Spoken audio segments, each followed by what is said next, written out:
Hello students, welcome to शिक्षा कुल PCS classes. तो आज जो हम लोग इस क्लास में पढ़ने वाले हैं वो हम पढ़ने वाले हैं फरवरी के करंट अफेयर्स। जी हाँ।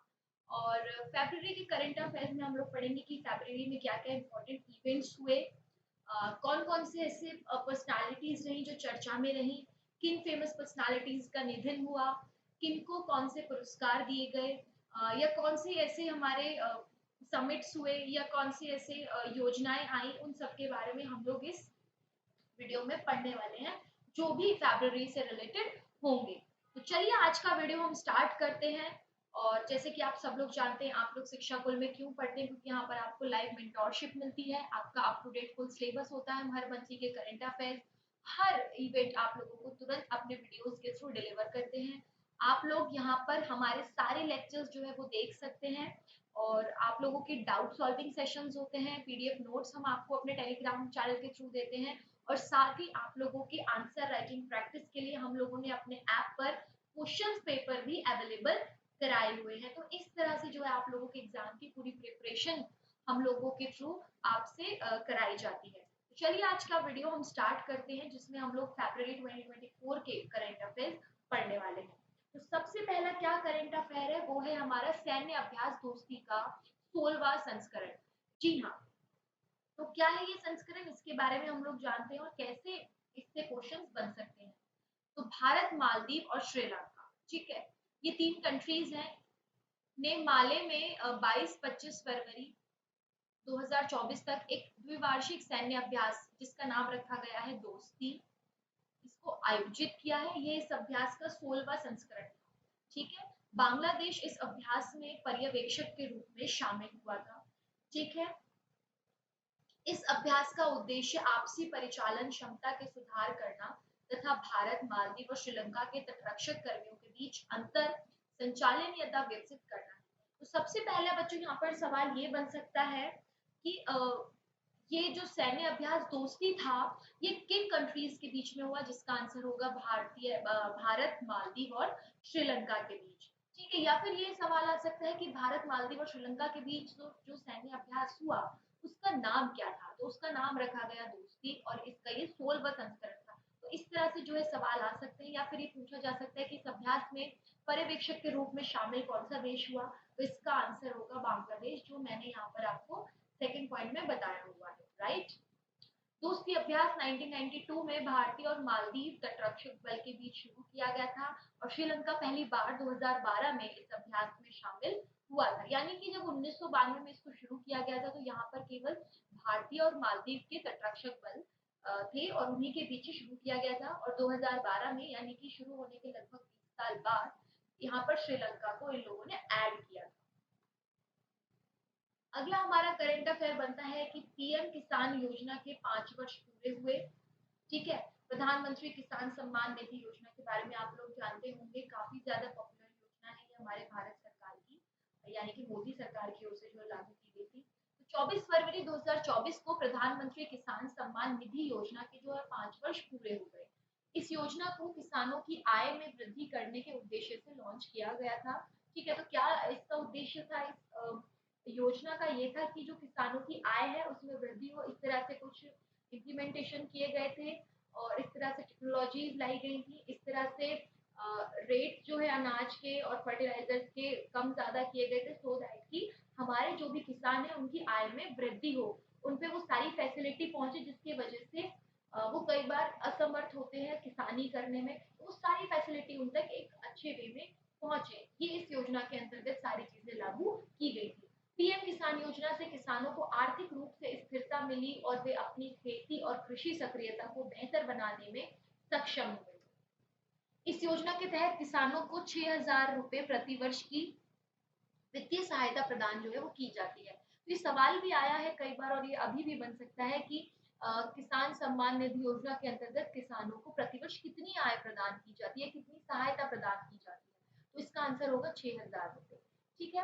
ये 6,000 रुपए की राशि जो है वो 2-2 हजार करके 3 किश्तों में दी जाती है, जो कि आपको हर 4 महीने के एक पीरियड के बाद जो है किसानों के अकाउंट में ट्रांसफर कर दी जाती है हमारे गवर्नमेंट के थ्रू। इस योजना को प्रधानमंत्री नरेंद्र मोदी ने 24 फरवरी 2019 को उत्तर प्रदेश के गोरखपुर से लॉन्च किया था। इस योजना का क्रियान्वयन केंद्रीय कृषि व किसान कल्याण मंत्रालय द्वारा किया जाता है। ये एक छोटा सा सवाल बन सकता है कि पीएम किसान निधि योजना है, किसान निधि सम्मान योजना किसके थ्रू किया जाता है? तो यहाँ पर आएगा केंद्रीय कृषि व किसान कल्याण मंत्रालय। अगला है time magazine women of the year 2024। तो इसमें क्या इससे सवाल बन सकता है, क्या ये पूरी खबर है? इसमें हम एक बार इसको जान लेते हैं। 21 फरवरी 2024 को टाइम मैगजीन ने वुमेन ऑफ द ईयर 2024 की जो है वो सूची जारी की गई है। ठीक है, इस सूची में इस मैगजीन ने विश्व की 12 महिलाओं को शामिल किया है। उन 12 महिलाओं के नाम आपको जानने हैं, किस बैकग्राउंड से वो आती है या किस लिए वो इतनी पॉपुलर वुमेन बन गई है, वो आपको एक बार जानना चाहिए। भारतीय मूल की महिला इसमें लीना नायर को इस सूची में जगह मिली है, यानी कि इसमें जो विश्व की जिन 12 महिलाओं को शामिल किया गया है उसमें से भारतीय जो है वो है लीना नायर, जिनको इस कैटेगरी में शामिल किया गया है। टाइम सूची उन असाधारण नेताओं को पहचानने के लिए बनाई गई है जो अधिक न्याय संगत विश्व की दिशा में काम कर रहे हैं। टाइम प्रति वर्ष ऐसी महिलाओं की लिस्ट जारी करता है जिनके प्रयासों और उपलब्धियों में समाज में बदलाव आता है। तो बेसिकली ये जो टाइम मैगजीन की तरफ से जो लिस्ट जारी की जाती है हर साल, उन महिलाओं के लिए की जाती है, उन औरतों के लिए की जाती है जो हमारे विश्व के लिए एक न्याय संगत तरीके से काम कर रहे हैं, यानी कि जस्टिस दिलाने का काम कर रही हैं, राइट। और उनके प्रयासों और उपलब्धियों से अगर समाज में बदलाव आया है तो उनको नजर में रखकर उन महिलाओं का जो है नाम यहाँ पर शामिल किया जाता है। अगली हमारी जो खबर है वो है चंद्रमा के दक्षिणी ध्रुव पर पहला निजी स्पेसक्राफ्ट पहुंचा है। और इसमें इसका नाम आपको याद रखना है, कब ये लॉन्च हुआ, कब ये वहां पर पहुंचा, वो आपको डेट याद रखनी है। तो 23 फरवरी 2024 को अमेरिका में ह्यूस्टन में स्थित निजी क्षेत्र की कंपनी इंट्यूटिव मशीन्स का लैंडर, जिसका नाम है ओडिसियस, चंद्रमा के दक्षिणी ध्रुव पर लैंड हो गया। इसे 15 फरवरी 2024 को लॉन्च किया गया था। ठीक है, 15 फरवरी को इसे लॉन्च किया गया था और 23 फरवरी को ये जो है वहां पर दक्षिणी ध्रुव पर लैंड हो चुका है, चंद्रमा के दक्षिणी ध्रुव पर। ओडिसियस चंद्रमा पर लैंडिंग करने वाला किसी प्राइवेट कंपनी का पहला स्पेसक्राफ्ट बन गया है। ठीक है, जैसे कि हम जानते हैं कि अभी चंद्रमा पर हाल ही में हमारा भी चंद्रयान जो है लैंड किया, उससे पहले और भी 3 देशों के वहां पर स्पेसक्राफ्ट जो है लैंड हो गए, लेकिन प्राइवेट कंपनी ने पहला स्पेसक्राफ्ट अगर कहीं पर वहां पर लैंड किया है तो ये पहली ऐसी प्राइवेट कंपनी जिसने अपना स्पेसक्राफ्ट चांद के दक्षिणी ध्रुव पर लैंड कराया है। अमेरिका दूसरा देश है जो चंद्रमा के साउथ पोल पर होता है, राइट। इससे पहले 23 अगस्त को हम लोग यानी कि हम भारतीयों ने जो चंद्रयान 3 साउथ पोल पर जो है लैंड कराया था, और ये अब अमेरिका जो है वो दूसरा देश बन गया है। लेकिन अमेरिका की भी एक प्राइवेट कंपनी है जिसने अपना ये स्पेसक्राफ्ट वहां पर लैंड कराया है। लैंडिंग से पहले ओडिसियस के नेविगेशन सिस्टम में कुछ खराबी आई थी जिसके बावजूद लैंडिंग कराई गई, यानी कि पहले ऐसे अंदाजे लगाए जा रहे थे कि मे बी स्पेसक्राफ्ट जो है लैंड नहीं कर पाएगा बिकॉज कुछ टेक्निकल इश्यूज आ गए थे, लेकिन इन सभी हालातों के बाद वहां पर जो है ये लैंडिंग सफलतापूर्वक पूरी कराई गई। ओडिसियस मून मिशन का लक्ष्य क्या है? चंद्रमा पर मौजूद धूल का अध्ययन करना, यानी कि वहां पर जो मौजूद धूल है, जो कण है, उनका अध्ययन करना इसका पूरा मिशन है। ओडिसियस जिस जगह पर लैंड हुआ है उसे मालापर्ट के नाम से जाना जाता है। यहाँ सूरज की रोशनी नहीं पहुंचती है, जिस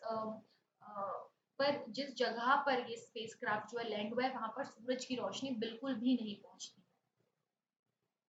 अगला हमारा जो करंट अफेयर है या जो हमारी अगली खबर है वो ये है कि सरोगेसी एक्ट में लेकर जो अमेंडमेंट्स हुई हैं उनको आप लोगों को अच्छे से पढ़ना पड़ेगा, बिकॉज ये काफी इंपॉर्टेंट न्यूज है। हमारे इसमें अमेंडमेंट्स हुई हैं और काफी ऐसे मामले भी सामने हैं जो कि सरोगेसी को लेके काफी ज्यादा चर्चित थे, तो वो आप लोगों को जानना काफी ज्यादा जरूरी है।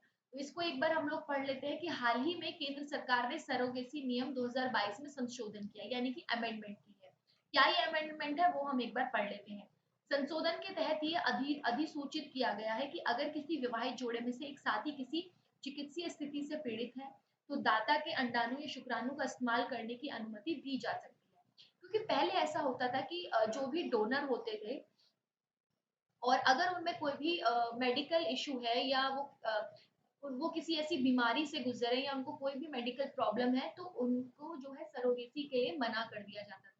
लेकिन अभी जो कोर्ट ने ये अमेंडमेंट किया है उसके अकॉर्डिंग ये फाइनल स्टेटमेंट आया है कोर्ट का कि यदि अ, किसी भी विवाहित जोड़े में से कोई भी एक जना यदि चिकित्सीय स्थिति से पीड़ित है यानी कि उसे कोई भी मेडिकल इशू है तो वो एज अ डोनर उसको अलाउ करती है, गवर्नमेंट उसको अलाउ करती है कोर्ट की वो डोनर अपने अंडाणु या शुक्राणु का इस्तेमाल कर सकता है, राइट? यानी कि वो भी सरोगेसी में हेल्प कर सकता है, ऐसा नहीं है कि उसको सरोगेसी के लिए मना कर दिया जाएगा।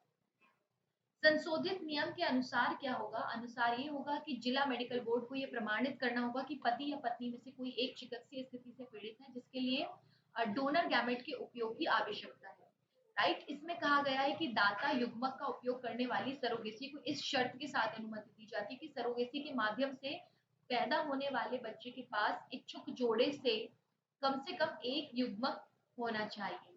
ठीक है, यानी कि पहले ये था कि लोग क्योंकि कई ऐसी कंडीशन आती है कि दोनों ही जो पेरेंट्स हैं वो इसमें असमर्थ हैं कि वो अ, अपने अंडाणु या शुक्राणु सरोगेसी के लिए दे सके। लेकिन अभी जो कोर्ट कह रही है वो ये कह रही है कि कोर्ट की अगर फादर या मदर में से आइदर मॉम आइदर डैड जो है उनका जो है अंडाणु या शुक्राणु जो है वो अवेलेबल होना चाहिए बच्चे पैदा करने के लिए यदि वो किसी सरोगेट मदर का इसमें हेल्प लेते हैं, राइट? और साथ ही सरोगेसी से गुजरने वाली एकल महिला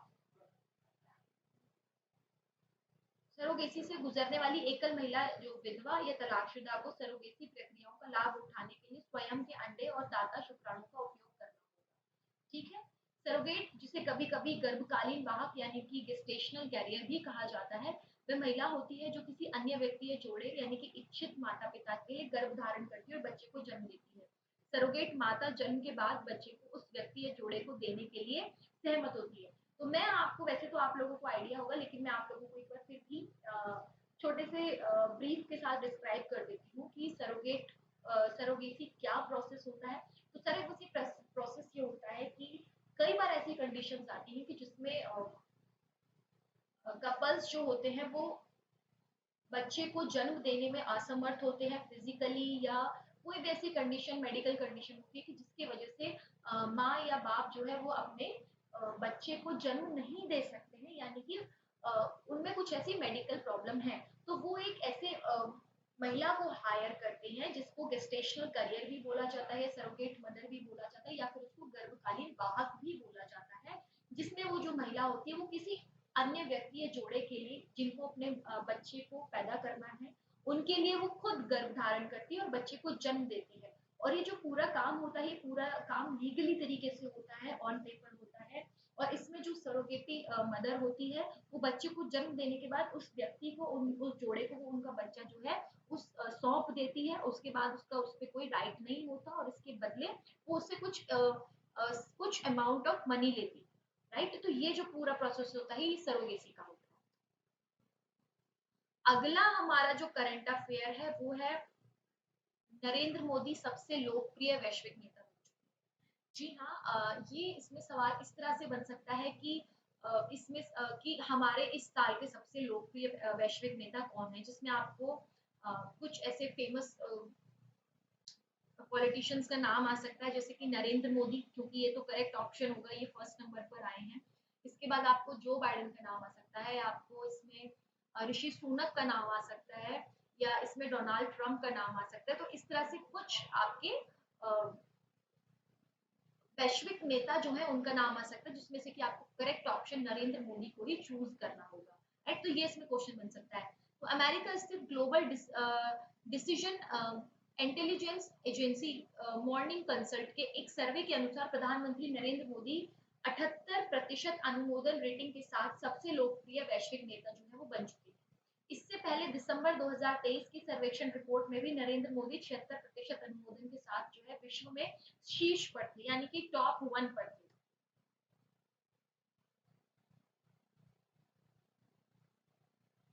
सर्वेक्षण में मेक्सिको के राष्ट्रपति आंद्रेस मैनुअल लोपेज ओब्राडोर ने दूसरा स्थान प्राप्त किया है और अर्जेंटीना के राष्ट्रपति जेवियर माइली ये तीसरे स्थान पर है। तो ये दो नाम और हैं, ये सेकंड और थर्ड पोजीशन पर है, ये आप एक बार जरूर पढ़ लें क्योंकि इसमें क्रोनोलॉजी ऑर्डर पूछा जा सकता है। तो क्योंकि आप इंडिया से हैं, नरेंद्र मोदी को आप जानते हैं, तो आप हो सकता है आप ये नाम आसानी से याद रख लें। लेकिन अगर ये क्रोनोलॉजी में क्वेश्चन पूछ लिया गया तो आपको कंफ्यूजन हो जाएगी कि सेकंड पे कौन है, थर्ड पे कौन है। तो सेकंड पोजीशन में मैक्सिको के राष्ट्रपति हैं और थर्ड पोजीशन में अर्जेंटीना के राष्ट्रपति हैं जेवियर माइली। ठीक है, ये आपको नाम यहाँ पर याद रखने होंगे। अमेरिका के राष्ट्रपति जो बाइडेन इस सर्वेक्षण रिपोर्ट में जो है वो 11वें स्थान पर है। राइट, तो अगर ये सवाल आए कि राष्ट्रपति जो बाइडेन किस स्थान पर है तो वो 11वें स्थान पर है। और कनाडा के जो प्रधानमंत्री हैं जस्टिन ट्रूडो वो 17वें स्थान पर है और ब्रिटेन के प्रधानमंत्री ऋषि सुनक जो कि खुद एक इंडियन है वो 20वें स्थान पर है। नवीनतम रेटिंग लिस्ट 30 जनवरी से 5 फरवरी 2024 तक संग्रहित किए गए डेटा पर आधारित है, यानी कि ये वाली जो रिपोर्ट है ये 30 जनवरी से 5 फरवरी के बीच हुई थी, उसी के डेटा पर आधारित रिपोर्ट यहाँ पर दी गई है। अगला हमारा करंट अफेयर है कि महाराष्ट्र के पूर्व मंत्री मुख्यमंत्री मनोहर जोशी का निधन हुआ था। इनसे रिलेटेड हो सकता है सवाल बन जाए और ये काफी ज्यादा चर्चा में है, इसलिए मैं आपको यहाँ पर इनके बारे में कुछ डिटेल्स जो है वहां पर यहाँ पर प्रोवाइड करने वाली हूँ। तो महाराष्ट्र के पूर्व मुख्यमंत्री और शिवसेना के वरिष्ठ नेता थे मनोहर जोशी, जिनका निधन हुआ 23 जनवरी 2024 को। मनोहर जोशी ने अटल बिहारी वाजपेयी सरकार के दौरान लोकसभा अध्यक्ष 2002 से 2004 के रूप में कार्य किया था और जोशी जो है वो वर्ष 1995 से 1999 तक महाराष्ट्र के मुख्यमंत्री रहे थे। तो एक सवाल आ सकता है कि जोशी जो है वो किस वर्ष में महाराष्ट्र के मुख्यमंत्री रहे, या ये सवाल आ सकता है कि किस स्टेट के मुख्यमंत्री रहे। तो इस तरह से जो एक दो सवाल जो है वो बन सकते हैं। ठीक है, अगला हमारा करंट अफेयर बनेगा शशि थरूर को फ्रांस का सर्वोच्च नागरिक सम्मान मिला। तो जब भी किसी इंडियन को किसी दूसरी कंट्री का सर्वोच्च नागरिक सम्मान मिलता है तो ये काफी बड़ा करंट अफेयर हो जाता है या काफी बड़ी न्यूज बनती है, काफी बड़ी खबर बनती है। तो मैंने आपको जनवरी वाले सेशन में भी काफी सारे ऐसे और दिसंबर में भी ऐसे काफी सारे करंट अफेयर बताए थे जिसमें कि हमारे किसी इंडियन को किसी और कंट्री का सर्वोच्च नागरिक सम्मान मिला है। इसमें जैसे कि द्रौपदी मुर्मू का भी नाम था, प्रधानमंत्री नरेंद्र मोदी को भी कई सम्मान मिले हैं। तो ये सारे सम्मान जो किसी भी इंडियन को मिले हैं दूसरी कंट्री से, ये आपको याद रखने होंगे। राइट, तो 20 फरवरी 2024 को प्रख्यात लेखक और राजनेता शशि थरूर को फ्रांस का सर्वोच्च नागरिक सम्मान जो है क्या नाम है, शेवेलियर डी ला लीजन डी होनोर। ठीक है, ये नाम यहाँ पे दिया हुआ है, शेवेलियर डी ला लेगिन डी ऑनर प्रदान किया गया। इस पुरस्कार का नाम आपको याद रखना है कि वहां का सर्वोच्च नागरिक सम्मान क्या है। ये भी सवाल बन जाता है कि आपको सर्वोच्च नागरिक सम्मान का नाम ही पूछ लिया जाए, ये पूछ लिया जाए कि फ्रांस का सर्वोच्च नागरिक सम्मान किसको मिला, किस भारतीय को मिला। तो उसमें कई ऐसे नाम होंगे जिसमें जो बाकी के रॉन्ग ऑप्शंस भी होंगे ना, वो भी इतना कंफ्यूजिंग होंगे कि उन्हीं इंडियन के नाम दिए जाएंगे जिनको ऑलरेडी बाहर से नागरिक सम्मान मिले हैं, कहीं के भी सर्वोच्च नागरिक सम्मान किसी भी देश के। तो ये आपको कंफ्यूजन तरीके से पूछा जाता है, तो यही आपको याद रखना है। फ्रांस सरकार ने पूर्व केंद्रीय मंत्री शशि थरूर के लिए इस अवार्ड की घोषणा कब की थी, अगस्त 2022 में की थी। वर्तमान में वे विदेशी मामलों में संसदीय स्थायी समिति के अध्यक्ष के रूप में सेवारत हैं। ठीक है, अभी वो क्या करते हैं, अभी वो विदेशी मामलों में संसदीय स्थायी समिति के अध्यक्ष के रूप में काम करते हैं। थरूर विदेश राज्य मंत्री और मानव संसाधन विकास राज्य मंत्री का भी कार्यभार संभाल चुके हैं। उन्होंने फिक्शन और नॉन फिक्शन कई किताबें लिखी हैं जिसमें से कुछ का फ्रेंच में भी अनुवाद किया गया है। तो क्योंकि शशि थरूर अगर किसी वजह से खबर में रहे, किसी वजह से ट्रेंड में रहे, तो उनकी कुछ किताबों के नाम भी भले ही वो फिक्शन हो नॉन फिक्शन हो वो भी सवाल में आ सकती है। तो ये आपको याद रखकर जानी पड़ेगी, आपको गूगल करना पड़ेगा द लेटेस्ट बुक या famous books of Shashi Tharoor और उनसे भी रिलेटेड क्वेश्चन जो है वो पूछे जा सकते हैं। नेपोलियन बोनापार्ट ने शेवेलियर डी ला लीजन डी होनोर जो इनको अवार्ड मिला है, इस अवार्ड की शुरुआत 1802 में की, यानी कि जो इनको सम्मान मिला है ये नेपोलियन बोनापार्ट ने स्टार्ट किया था। कब किया था, 1802, यानी कि लगभग 222 साल पहले। ये सम्मान भारत फ्रांस संबंधों को गहरा करने, अंतरराष्ट्रीय शांति एवं सहयोग के प्रति प्रतिबद्धता के लिए प्रदान किया जाता है। राइट, चलते हैं अपनी अगली करंट अफेयर की ओर कि प्रख्यात रेडियो प्रसारक अमीन सयानी का जो है निधन हो गया था। ये निधन कब हुआ? इनका निधन हुआ 21 फरवरी 2024 और ये काफी ज्यादा प्रसिद्ध थे, रेडियो प्रसारक थे और प्रसिद्ध शो था इनका गीतमाला। ये अगर आप लोगों ने कभी कोई अगर आपने दूरदर्शन या प्रसार भारती से रिलेटेड या विविध भारती से रिलेटेड कोई सेशन सुने होंगे तो उसमें आपने गीतमाला की का जिक्र जरूर सुना होगा, आपने अमीन सयानी का नाम जरूर सुना होगा। तो उससे रिलेटेड जो है ये करंट अफेयर बन सकता है। और सबसे पहला करंट अफेयर ये बन सकता है कि गीतमाला के प्रसारक कौन थे? तो गीतमाला के प्रसारक थे अमीन सयानी, जिनका भी हाल ही में निधन हुआ है। 91 इनकी एज थी जब इनका निधन हुआ। और सयानी ने 1951 से 54,000 से अधिक रेडियो कार्यक्रमों और 19,000 स्पॉट या जिंगल का निर्माण और संकलन किया। जिंगल मैं आपको ऐसे समझा सकती हूँ कि जिंगल हम किसको बोलते हैं? जब भी किसी रेडियो शो से स्टार्ट पहले हमको एक टैगलाइन होती है या कोई भी हम एक छोटा सा म्यूजिक चलाते हैं उसको हम जिंगल बोलते हैं। ठीक है, इनका नाम लिम्का बुक ऑफ रिकॉर्ड्स में भी शामिल है। लिम्का बुक ऑफ रिकॉर्ड्स में उन लोगों के नाम शामिल होते हैं जो किसी भी कैटेगरी में कोई भी हाईएस्ट नंबर रिकॉर्ड में जो है वो लाते हैं। तो इन्होंने क्योंकि इतने सारे रेडियो कार्यक्रमों में काम किया है, इतने जिंगलों का निर्माण किया है, इस वजह से इनका नाम जो है लिम्का बुक ऑफ रिकॉर्ड्स में भी शामिल है। 2009 में उन्हें पद्मश्री से भी सम्मानित किया था। ठीक है, तो इनको 2009 में पद्मश्री से सम्मानित किया गया। तो सवाल ये भी बन सकता है कि अमीन सयानी को पद्मश्री से कब सम्मानित किया गया था? तो इनको 2009 में सम्मानित किया गया था। अमीन सयानी ने अपना करियर अंग्रेजी भाषा के प्रसारक के रूप में शुरू किया और देश की आजादी के बाद हिंदी भाषा को महत्व दिया। यानी कि जब इन्होंने अपना करियर स्टार्ट किया था तो इन्होंने अंग्रेजी भाषा के प्रसारक के रूप में शुरू किया था। लेकिन जब हमारा देश आजाद हुआ तो इन्होंने हिंदी की महत्वता को समझा और हिंदी भाषा में ही काम करना शुरू कर दिया।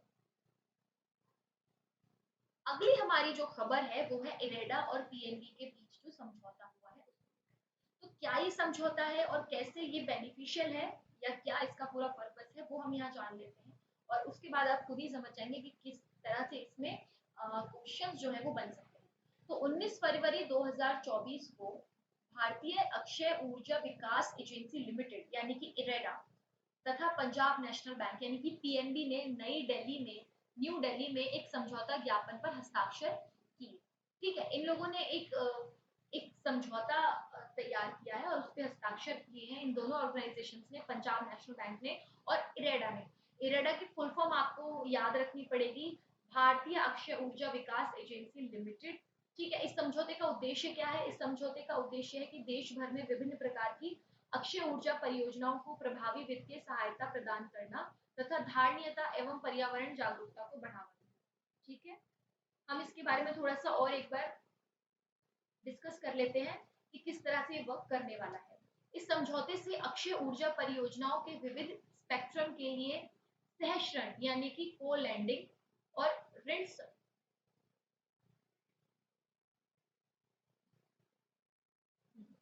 ऋण समूहन यानी कि लोन सिंडिकेशन में संयुक्त प्रयासों का मार्ग प्रशस्त होगा। इस सहयोग के जरिए इरेडा और पीएनबी एक दूसरे के बॉन्ड में निवेश कर सकते हैं। इस एमओयू के अक्षय ऊर्जा परियोजनाओं में मदद के लिए विभिन्न प्रावधान शामिल किए गए हैं। इसमें संयुक्त ऋण समूहन और जोखिम अंकन, इरेडा उधारकर्ताओं के लिए ट्रस्ट और रिटेंशन अकाउंट यानी कि टीआरए का प्रबंधन भी शामिल किया गया है। अगला हमारा जो करंट अफेयर है वो है 58वां ज्ञानपीठ पुरस्कार 2023। तो किसको ये ज्ञानपीठ पुरस्कार मिला है ये एक बार हम लोग यहाँ पर पढ़ लेते हैं और इससे डायरेक्ट करंट अफेयर बन सकता है। ठीक है, तो चलिए इसको हम एक बार शुरू करते हैं। संस्कृत के विद्वान जगत गुरु जिसको हम राम भद्राचार्य तथा प्रसिद्ध उर्दू गीतकार गुलजार को 98वें ज्ञानपीठ पुरस्कार के लिए चयनित किया गया है। ये यहाँ पर मैंने गुलजार की फोटो लगाई है और यहाँ पर मैंने जगत गुरु राम भद्राचार्य जी की यहाँ पर तस्वीर जो है वो लगाई गई है। यहाँ पर इनको आप देख लें, इन दोनों को जो है 58वें ज्ञानपीठ पुरस्कार के लिए चयनित किया गया है। गुलजार के नाम से प्रसिद्ध संपूर्ण सिंह कालरा हिंदी सिनेमा में अपने कार्य के लिए पहचाने जाते हैं। गुलजार वाकई काफी फेमस पर्सनालिटी है, इनको कौन नहीं जानता, राइट। इन्होंने कितनी गजलें लिखी हैं, कितने गाने लिखे हैं, कितने डायलॉग्स लिखे हैं। इनका जो मतलब अपना पूरा बैकग्राउंड है बॉलीवुड में या हिंदी साहित्य में वो काफी बड़ा है। राइट, और वर्तमान समय में लोकप्रिय उर्दू कवियों में से भी एक है। इसमें इससे पहले गुलजार को उर्दू में अपने कार्य के लिए 2002 में साहित्य अकादमी पुरस्कार मिल चुका है, 2013 में दादा साहिब फाल्के पुरस्कार मिल चुका है और 2004 में पद्म भूषण और कई राष्ट्रीय फिल्म पुरस्कार भी मिल चुके हैं। अबू धाबी में पहले हिंदू विश्व मंदिर का उद्घाटन जो है वो किया गया। तो इससे एक डायरेक्ट क्वेश्चन ये बन रहा है कि अबू धाबी में कौन सा मंदिर बना है, तो ये आपका हिंदू मंदिर बना है। लेकिन सवाल इस तरह से आएगा कि अबू धाबी में पहले हिंदू मंदिर का उद्घाटन कब किया, राइट। तो इसमें जब अगर ये सवाल आएगा तो आपका आंसर होना चाहिए 14 फरवरी 2024 को इसका उद्घाटन किया गया है। कब किया गया है? 14 फरवरी 2024 को, राइट। कहाँ पर किया गया? संयुक्त अरब अमीरात में, यानी कि यूएई में। और बोस्टन वासी अक्षर पुरुषोत्तम स्वामीनारायण संस्था, जिसको हम शॉर्ट फॉर्म में पैप्स बोलते हैं, राइट। बोस्टन वासी अक्षर पुरुषोत्तम स्वामीनारायण संस्था मंदिर का उद्घाटन किया गया है, संस्था ने उद्घाटन किया है। तो इस संस्था का नाम आप याद रखें, कहाँ पर हुआ है? यूएई में हुआ है। इसका उद्घाटन प्रधानमंत्री नरेंद्र मोदी द्वारा हुआ, 14 फरवरी को हुआ। तो ये कुछ डेट, कुछ नाम ये आपको याद रखने होंगे। मंदिर की विशेषताएं क्या है वो हम एक बार पढ़ लेते हैं, बिकॉज सवाल इससे भी बन सकते हैं। तो लगभग 700 करोड़ रुपए की लागत से निर्मित ये मंदिर 27 एकड़ क्षेत्र में विस्तृत है और इसकी ऊंचाई 108 फुट है। इस मंदिर का निर्माण नागर शैली में किया गया है। अवगत करा दें कि अयोध्या के राम मंदिर का निर्माण भी इसी शैली में किया गया है और मंदिर का निर्माण जो राजस्थान के गुलाबी बलुआ पत्थरों से किया गया है। जैसे कि हम लोग जानते हैं राजस्थान फेमस है अपने पत्थरों के लिए, जिसको हम पिंक सिटी भी बोलते हैं, जिस रीजन से, उन्हीं पत्थरों से इस मंदिर का जो है निर्माण किया गया है। अगला हमारा करंट अफेयर है शक्ति युद्धक प्रणालियों की खरीद हेतु समझौता। रक्षा मंत्रालय ने 11 शक्ति युद्धक प्रणालियों और उससे संबंधित उपकरणों की खरीद के लिए 13 फरवरी 2024 को भारत इलेक्ट्रॉनिक्स लिमिटेड यानी कि बेल के साथ 2269 करोड़ रुपए के समझौते पर हस्ताक्षर किए। तो सबसे पहले आपको ये जानना होगा कि इसमें सवाल किस तरह से बन सकता है। तो इसमें सवाल बन सकता है कि शक्ति क्या है। तो शक्ति जो यहाँ पर टर्म दिया गया है वो किसको दिया गया है वो आप लोगों को याद रखना पड़ेगा। और ये किसके बीच समझौता हुआ है? ये समझौता हुआ है बेल और रक्षा मंत्रालय के बीच में, जिसको शक्ति नाम दिया गया है। और ये हमारा पूरा डिफेंस से रिलेटेड होने वाला है। इलेक्ट्रॉनिक युद्ध प्रणाली शक्ति भारतीय नौसेना के अग्रिम पंक्ति के युद्ध पोतों पर स्थापित की जाएगी, राइट। ये प्रणाली स्वदेशी रूप से डिजाइन, विकसित और निर्मित है। यानी कि ये जो पूरी प्रणाली डिजाइन की गई है, इसका पूरा जो क्राइटेरिया है ये स्वदेशी है। इसमें कुछ भी ऐसी टेक्निक या कुछ भी ऐसी टेक्नोलॉजी नहीं है जो हमारे आउट ऑफ इंडिया हो। ये पूरा इंडिया बेस्ड है। शक्ति प्रणालियां इलेक्ट्रॉनिक संचार को सटीक रूप से पकड़ने और सघन विद्युत चुंबकीय परिवेश में प्रतिरोधी कदम उठाने में सक्षम है। यह परियोजना एमएसएमई सहित 155 से अधिक उद्योग साझेदारों के साथ 4 वर्षों में 2.5 लाख मानव दिवसों के रोजगार का जो है सृजन करेंगे। अगला है हमारा स्वाति पोर्टल। तो स्वाति पोर्टल क्या है और किस लिए ये चर्चा में है, पहले मैं आपको बता दूं। सबसे पहले तो आप यहाँ पर स्क्रीन पर देख रहे होंगे स्टेम के बारे में, यहाँ पर लिखा हुआ है। तो स्टेम की फुल फॉर्म आप लोग सबसे पहले याद रखें, बिकॉज ये काफी ज्यादा हमारे हायर एजुकेशन से रिलेटेड है, राइट। तो स्टेम की फुल फॉर्म होती है साइंस, टेक्नोलॉजी, इंजीनियरिंग, मैथ्स, ठीक है। तो स्टेम की फुल फॉर्म आप लोग याद रखें, बिकॉज ये इसी से रिलेटेड है। तो विज्ञान के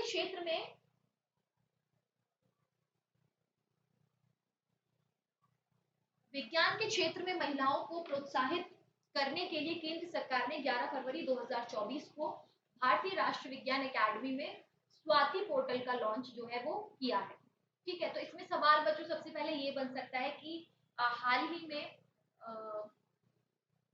में विज्ञान के क्षेत्र में महिलाओं को प्रोत्साहित करने के लिए किस पोर्टल का लॉन्च किया गया, जिसमें कि आपको कोई भी ऐसे रिसेंट लॉन्च पोर्टल का नाम दे दिया जाएगा, जिसमें से कि आपको स्वाति पोर्टल क्लिक करना पड़ेगा, राइट। और नेक्स्ट क्वेश्चन ये बन सकता है कि स्वाति पोर्टल का उद्देश्य क्या है। तो स्वाति पोर्टल से तात्पर्य है साइंस फॉर वुमेन। जब हम लिखते हैं स्वाति। तो स्वाति का मतलब है science for women, a technology and innovation. Science for women, a technology and innovation. यहाँ पर आपको स्वाति की फुल फॉर्म पता चल गई होगी, ये भी सवाल में पूछी जा सकती है, तो किसी भी तरह से क्वेश्चन आ सकता है। ये आप लोगों को बहुत ज्यादा चीजें याद यहाँ पर रखनी पड़ेगी। स्वाति पोर्टल को विज्ञान, प्रौद्योगिकी, इंजीनियरिंग, गणित एवं चिकित्सा जैसे कि स्टेम मैंने आपको बताया, science, technology, engineering, math and medical, इस क्षेत्र में महिलाओं को बढ़ावा देने के उद्देश्य से लॉन्च किया गया है। महिलाओं के लिए विज्ञान एक प्रौद्योगिकी एवं नवाचार यानी कि स्वाति पोर्टल एक संपूर्ण इंटरैक्टिव डेटाबेस है। यह भारत में अपनी तरह का पहला पोर्टल, यानी कि इस तरह का पहला पोर्टल कभी भी लॉन्च नहीं किया गया था। ये फर्स्ट है इंडिया में ऐसा लॉन्च पोर्टल। इसे national institute of plant genome research जैसे कि NIPGR द्वारा विकसित किया गया और इसी संस्थान द्वारा इसका रखरखाव भी किया जाता है, यानी कि इसकी जो पूरी देखरेख है, इसका जो पूरा डेवलपमेंट है वो भी इसी इंस्टीट्यूट द्वारा किया जाता है। और इसको लॉन्च भी किसने किया है? इसी इंस्टीट्यूट ने किया है, जिसका नाम है NIPGR यानी कि national institute of plant genome research. अगली जो हमारी इंपॉर्टेंट न्यूज है वो है सीडॉट और IIT रुड़की के बीच एक समझौता। क्यों हुआ है ये समझौता और क्या है ये समझौता, ये हम एक बार इस खबर में पढ़ लेते हैं।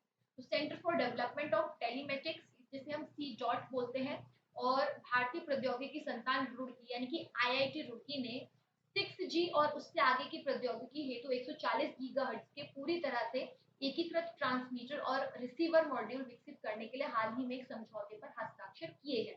तो सबसे पहला और सबसे जो डायरेक्ट क्वेश्चन बन रहा है वो ये हो सकता है कि 6G और उससे आगे की प्रौद्योगिकी हेतु 140 गीगाहर्ट्ज से को पूरी तरह से एकीकृत ट्रांसमीटर और रिसीवर मॉड्यूल विकसित करने के लिए किन दो संस्थाओं के बीच हस्ताक्षर या समझौता हुआ है। तो ये नाम आपको याद रखना है, CDOT और IIT रुड़की। ठीक है, या ये सवाल आ सकता है कि CDOT और IIT रुड़की के बीच समझौता किस रिगार्डिंग हुआ है। तो ये पर्पस आपको याद रखना पड़ेगा, क्योंकि किसी भी तरह से घूमकर सवाल जो है वो पूछा जा सकता है। राइट, इसके और कुछ पॉइंट्स हैं। इस परियोजना के सफल समापन में अगली पीढ़ी के अल्ट्रा फास्ट कम विलंबता वाले 6G नेटवर्क के विकास में योगदान मिलेगा, जो विभिन्न औद्योगिक क्षेत्रों में व्यापक परिवर्तन में योगदान देगा। ये समझौता दूरसंचार विभाग यानी कि DOT की दूरसंचार प्रौद्योगिकी विकास निधि TTDF योजना के तहत हस्ताक्षरित किया गया है। अगला है हमारा भारत रत्न से रिलेटेड करंट अफेयर कि चौधरी चरण, वैसे तो मैंने आपको जनवरी वाले सेशन में बता दिए थे कि भारत रत्न किन किन लोगों को मिला है, लेकिन कुछ ऐसे लोग हैं जो काफी ज्यादा चर्चित रहे और इनको मरणोपरांत जो है भारत रत्न दिया गया, तो मैं आपको ये फरवरी वाले सेशन में भी पढ़ा रही हूँ। तो चौधरी चरण सिंह, PV नरसिम्हा राव और MS स्वामीनाथन, इन लोगों को जो है मरणोपरांत भारत रत्न दिया जा रहा है। प्रधानमंत्री नरेंद्र मोदी ने 9 फरवरी 2024 को PV नरसिम्हा राव, चौधरी चरण सिंह और MS स्वामीनाथन को भारत रत्न मरणोपरांत देने की जो है वो घोषणा की है। चौधरी चरण देश के 5वें और नरसिम्हा राव 9वें प्रधानमंत्री थे। ठीक है, ये सवाल आ सकता है कि चौधरी चरण सिंह कौन हमारे कौन से वे प्रधानमंत्री थे। तो ये 5वें प्रधानमंत्री थे, नरसिम्हा राव 9वें प्रधानमंत्री थे। वहीं कृषि वैज्ञानिक स्वामीनाथन को हरित क्रांति का जनक कहा जाता है, यानी कि ग्रीन रिवॉल्यूशन का जनक कहा जाता है MS स्वामीनाथन को। तो MS स्वामीनाथन का नाम जो है ग्रीन रिवॉल्यूशन से यानी कि हरित क्रांति से जुड़ा है, ये आप लोगों को याद रखना है। और इस तरह वर्ष 2024 में 5 हस्तियों को ये सम्मान देने की घोषणा की गई है। राइट, तो ये सारे नाम आप लोगों को याद रखने हैं। अगला है संविधान अनुसूचित जनजाति आदेश संशोधन विधेयक 2024, यानी कि हमारा SC और ST एक्ट को लेकर कुछ अमेंडमेंट हुई है, कुछ संशोधन हुए हैं, उनको एक बार हम लोग पढ़ लेते हैं। तो संसद ने संविधान में अनुसूचित जनजाति आदेश संशोधन विधेयक 2024 तथा संविधान अनुसूचित जाति और जनजाति आदेश संशोधन विधेयक 2024 को पारित किया है। यहाँ पर आप इमेज में देख सकते हैं the constitution schedule caste and schedule tribe orders amendment bill 2024। Lok Sabha में इसे 8 फरवरी को और राज्यसभा में 6 फरवरी को 2024 को पारित किया गया।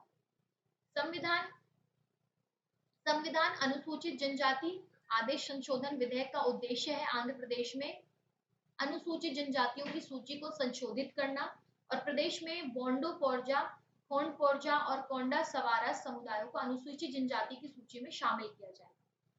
ठीक है, मैंने यहाँ पर जो समुदायों के नाम लिखे हैं ये आप लोगों को याद रखने हैं बच्चों। बोंडो-पोरजा, खोंड-पोरजा और कोंडा सवारा, इन समुदायों का नाम रखना है। इन्हीं को अनुसूचित जनजाति की सूची में शामिल किया जाएगा। संविधान अनुसूचित जाति और अनुसूचित जनजाति यानी कि शेड्यूल्ड कास्ट और शेड्यूल्ड ट्राइब विधेयक का उद्देश्य उड़ीसा में अनुसूचित जाति और अनुसूचित जनजाति की सूची में संशोधन करना है। यानी कि इस अमेंडमेंट का एम ही ये है कि उड़ीसा में एससी और एसटी की सूची में जो है संशोधन किया जाए। यानी कि कुछ और ऐसे ट्राइब्स हैं या कुछ ऐसे समुदाय हैं, कुछ ऐसी कम्युनिटी है जिनको एससी और एसटी में कैटेगरी में डाला जा रहा है। अगला है उत्तराखंड में जो यूसीसी बिल पारित किया गया। ये आप लोगों को अच्छे से पता होगा कि यूसीसी बिल काफी ज्यादा चर्चा में रहा और इसके ऊपर हमने एक पूरा वीडियो बनाकर अपने चैनल पर डाला हुआ है। अगर आप लोगों को इसके बारे में डिटेल में जानना है कि किस तरह से ये पूरा बिल पारित किया गया और क्या क्या इसके मोटिव्स हैं, क्या क्या इसके उद्देश्य हैं, तो वो आप लोग एक बार हमारे चैनल पर जाकर जरूर देखें। बाकी मैं यहाँ पर आपको एक बार करंट अफेयर के पर्पज से थोड़ा बहुत यहाँ पर बता देती हूँ कि कब ये बिल आया और किस तरह से इसमें सवाल जो है आपके पेपर में आ सकते हैं। तो उत्तराखंड विधानसभा ने 7 फरवरी 2024 को समान नागरिक संहिता यानी कि यूसीसी विधेयक पारित कर दिया गया। 4 फरवरी 2024 को उत्तराखंड के मंत्रिमंडल ने यूसीसी विधेयक को मंजूरी दी थी तथा 6 फरवरी 2024 को बिल का ड्राफ्ट विधानसभा में पेश किया गया। कानून बनने के बाद उत्तराखंड आजादी के बाद यूसीसी लागू करने वाला देश का पहला राज्य होगा। हालांकि ये जो इसमें जो यूसीसी लागू था इससे पहले ये गोवा में लागू था। मैं इसके बारे में आपको यहाँ पर बता देती हूँ कि गोवा में पुर्तगाली शासन के दिनों से ही यूसीसी लागू है। आफ्टर इंडिपेंडेंस उत्तराखंड ऐसा पहला जो है राज्य बन चुका है। यूसीसी के तहत प्रदेश में सभी नागरिकों के लिए विवाह, तलाक, गुजारा भत्ता, जमीन संपत्ति और उत्तराधिकार के समान कानून लागू होंगे, चाहे वे किसी भी धर्म में हो या किसी भी जाति के हो। तो यानी कि जब हम बात करते हैं यूसीसी की, तो यूसीसी का मतलब होता है कि यूनिफॉर्म सिविल कोड यानी कि समान नागरिक संहिता। यानी कि आप लोगों के ऊपर कोई भी कानून इसलिए अलग नहीं होगा कि अगर आप किसी भी धर्म से या किसी भी जाति से बिलोंग करते हैं, आप लोगों को समान दर्जा दिया जाएगा।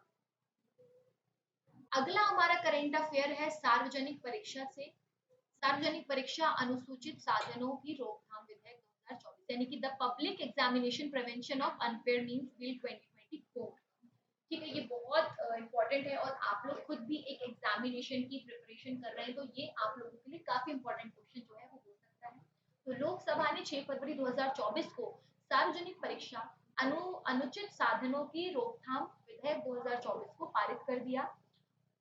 सार्वजनिक परीक्षाओं से तात्पर्य है कि संघ लोक सेवा आयोग यानी कि यूपीएससी के एग्जाम्स, कर्मचारी चयन आयोग यानी कि जो एसएससी के एग्जाम्स होते हैं, रेलवे भर्ती बोर्ड, राष्ट्रीय परीक्षण एजेंसी और केंद्र सरकार के विभागों द्वारा आयोजित परीक्षाओं से।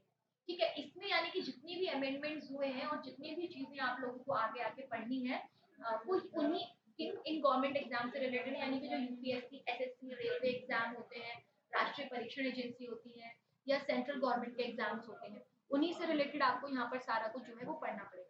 तो ये कानून किन लोगों के विरुद्ध लाया गया है? ये कानून उन लोगों के विरुद्ध लाया गया है जो इस परीक्षा प्रणाली के साथ छेड़छाड़ करते हैं यानी कि पेपर लीक वाले काम करते हैं या चीटिंग वाले काम करते हैं। तो ये कानून बेसिकली उन्हीं लोगों के लिए लाया गया है ताकि इन क्राइम्स से जो है वो रोकथाम की जा सके।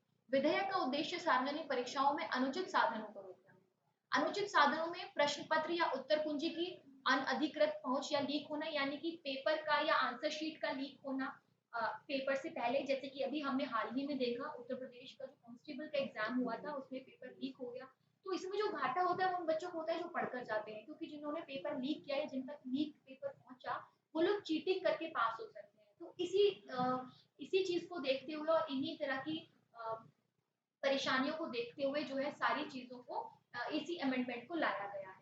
राइट, सार्वजनिक परीक्षा के दौरान उम्मीदवार की सहायता करना यानी कि अगर आप किसी को चीटिंग कराते हैं एज अ टीचर, आप किसी ऐसे बच्चे को चीटिंग कराते हैं या हेल्प करते हैं उसकी, या कंप्यूटर नेटवर्क के साथ आप कोई छेड़छाड़ करते हैं या फिर फर्जी परीक्षा आयोजित आप कराते हैं, राइट, तो इस तरह से जो है या फर्जी प्रवेश पत्र यानी कि डिफॉल्ट सॉरी आप नकली एडमिट कार्ड या प्रस्ताव पत्र जारी करते हैं, तो ये सारी चीजें जो इसमें शामिल है एज अ क्राइम और इन्हीं को लेकर जो है ये पूरा अमेंडमेंट लाया गया है। विधेयक के प्रावधानों के अनुसार अपराध करने पर 3 से 10 वर्ष तक की कैद या 10 लाख से 1 करोड़ रुपए तक का जुर्माना आप लोगों को देना पड़ सकता है।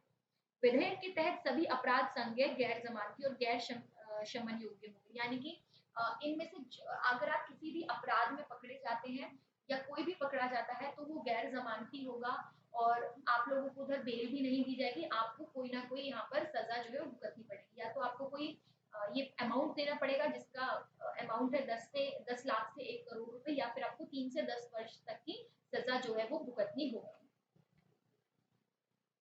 अगला हमारा जो करंट अफेयर है वो है TOI 715B नामक एक ग्रह की खोज की गई। ठीक है, ये साइंटिस्ट ने खोज की है और ये जो ग्रह हमने खोजा है इसके बारे में हम लोग जानते हैं। इसके बारे में हम लोग एक बार जान लेते हैं कि क्या ये नामक ग्रह है और किसने इसकी खोज की, क्या इसका नाम है। नासा के वैज्ञानिकों ने पृथ्वी से 137 प्रकाश वर्ष दूर स्थित TOI 715B नामक ग्रह की खोज की है। ठीक है, इसको इसमें जो सवाल बन सकता है वो ये बन सकता है कि हाल ही में जो ग्रह की खोज की गई इसका नाम क्या है। तो आपको यहाँ पे नाम जो दिए जाएंगे बहुत कंफ्यूजिंग नेम होंगे, लेकिन 715, 716, ABC इस तरह से नाम रख सकते हैं। ठीक है, तो इसमें आपको इनाम याद रखना है। इसकी 137 प्रकाश वर्ष दूर स्थित, ठीक है, ये आपको नाम ये जो दूरी यहाँ पर दी गई ये आपको याद रखना है। और इसको वैज्ञानिकों द्वारा क्या कहा जा रहा है, इसको वैज्ञानिकों द्वारा सुपर अर्थ कहा जा रहा है। यह ग्रह एक लाल तारे की परिक्रमा कर रहा है। ठीक है, ये ऐसा माना गया है, साइंटिस्ट ने ऐसा अपनी खोज में देखा है कि ये जो ग्रह है ये किसी एक लाल तारे की जो है परिक्रमा कर रहा है। जैसे हम सूरज की परिक्रमा करते हैं, चांद अर्थ की परिक्रमा करता है, तो इसी तरह से ये जो ग्रह है ये अर्थ की सॉरी ये एक लाल तारे की परिक्रमा जो है वो कर रहा है। तो ये जो ग्रह है ये रहने योग्य क्षेत्र हैबिटेबल जोन के भीतर अपने मूल तारे के चारों ओर परिक्रमा जो है वो कर रहा है। पृथ्वी से 1.5 गुना आकार वाला ये ग्रह संभावित रूप से तरल पानी के लिए अनुकूल है। ठीक है, यानी कि एक लिक्विड फॉर्म में जो वाटर है वो इस ग्रह पर फिजिबल है, यहाँ पर अवेलेबल हो सकता है और इसका जो एनवायरमेंट है वो ऐसा पाया गया है। अगला हमारा करंट अफेयर है स्पोर्ट्स से कि पीटी उषा को लाइफ टाइम अचीवमेंट अवार्ड दिया गया, राइट।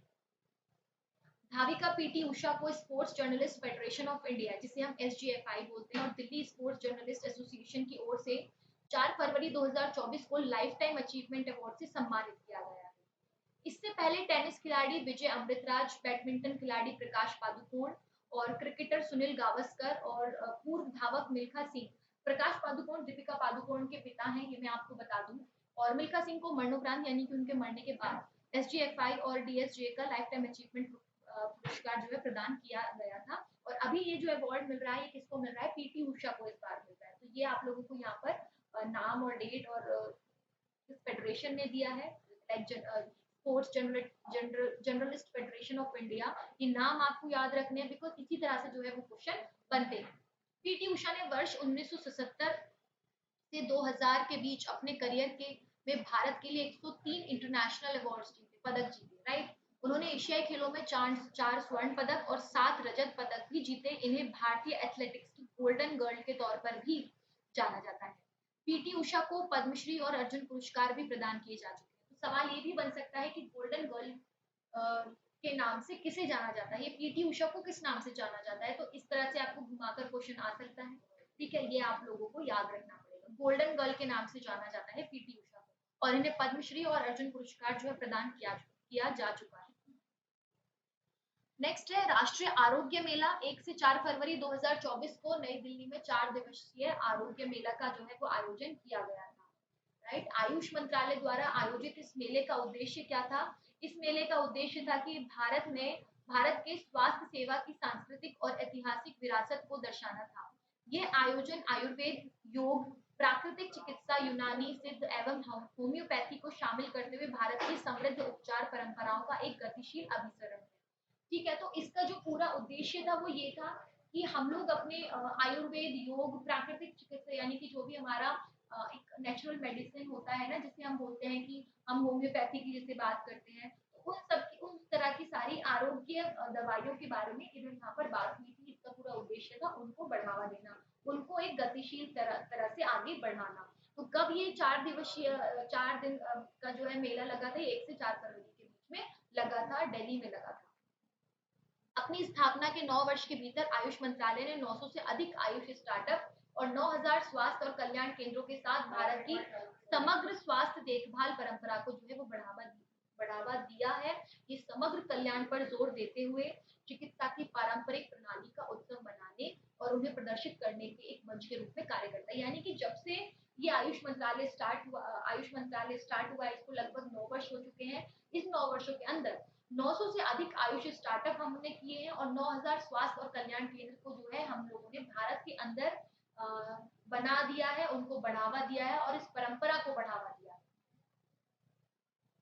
अगला है लाल कृष्ण अडवाणी को जो भारत रत्न मिला। उनको क्यों भारत रत्न मिला और कब मिला वो हम एक बार जान लेते हैं। तो प्रधानमंत्री नरेंद्र मोदी ने 3 फरवरी 2024 को भाजपा के वरिष्ठ नेता और पूर्व उप प्रधानमंत्री लालकृष्ण आडवाणी को देश के सर्वोच्च नागरिक पुरस्कार, जिसको भारत रत्न के नाम से जाना जाता है, उससे सम्मानित किया गया।